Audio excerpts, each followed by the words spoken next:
आइए भाई साहब बात करते हैं रेजिस्टेंस के बारे में कि रेजिस्टेंस हमारे पास किस तरीके से कंडक्टर की बदलती रहती है। हमें पता है, हमने पढ़ रखा है कि resistance is directly proportional to the length of the conductor, resistance is inversely proportional to the area. जब इन दोनों को कंबाइन करके लिखा जाता है तो it becomes R is directly proportional to L upon A। Proportionality हटती है तो इसकी जगह पे कांस्टेंट आ जाता है रो। तो R is equals to rho L upon A, where R जो आपके पास रो है, रो को हम लोग पढ़ते हैं रेजिस्टिविटी।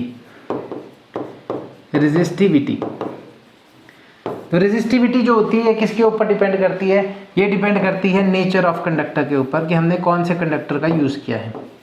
तो नेचर ऑफ द कंडक्टर, हम लोगों ने निकल लिया है, एल्यूमिनियम लिया है, कॉपर लिया है या कोई अलॉय का यूज़ किया है, उसके ऊपर हमारी जो है रेजिस्टिविटी डिपेंड करती है। अगर मैं बात करूँ रेजिस्टिविटी की हमारी यूनिट्स क्या रहती है, तो हमारे पास यूनिट्स रहती है ओम मीटर। ये हमारे पास जो है यूनिट्स रहती है रेजिस्टिविटी की। अब बात करते हैं कि इस रेजिस्टिविटी को किस तरीके से डिफाइन किया जा सकता है। देखिए, हमें पता है कि जब भी कोई कंडीशन बनती है, जैसे हमारे पास करंट का एक रिलेशन, हम लोगों ने अभी लेटेस्टली देखा था कि करंट का हमारा एक रिलेशन बनता है, that is NE square AE tau upon M। और अगर मैं इसमें भी E को हटा करके V अपॉन L लिख दूं तो भी बात बन जाती है। अब अगर इस सिनेरियो को देखें ध्यान से, तो मैं इसमें यहाँ पे लिख सकता हूँ I is equals to NE square V tau upon M, और यहाँ पे L, मतलब यहाँ पे ऊपर आपके पास क्या बन जाएगा, यहाँ पे A, यहाँ पे L। इसको मैं इस तरीके से निकाल देता हूँ। ओम्स लॉ के अकॉर्डिंगली हमें पता है कि V is equals to IR की कंडीशन होती है, तो I को मैं V अपॉन R भी लिख सकता हूँ।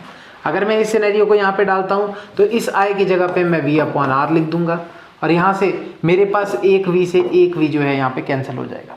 तो मेरे पास कंडीशन बनेगी 1 upon R is equals to NE square tau upon M into A upon L।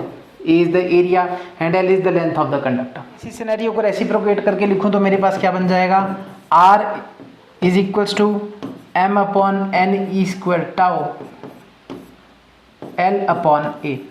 और अगर मैं इस पूरी इक्वेशन को इस इक्वेशन के साथ कंपेयर करूं तो देखो, R की जगह पे R है, L की जगह पे L है, A की जगह पे A है।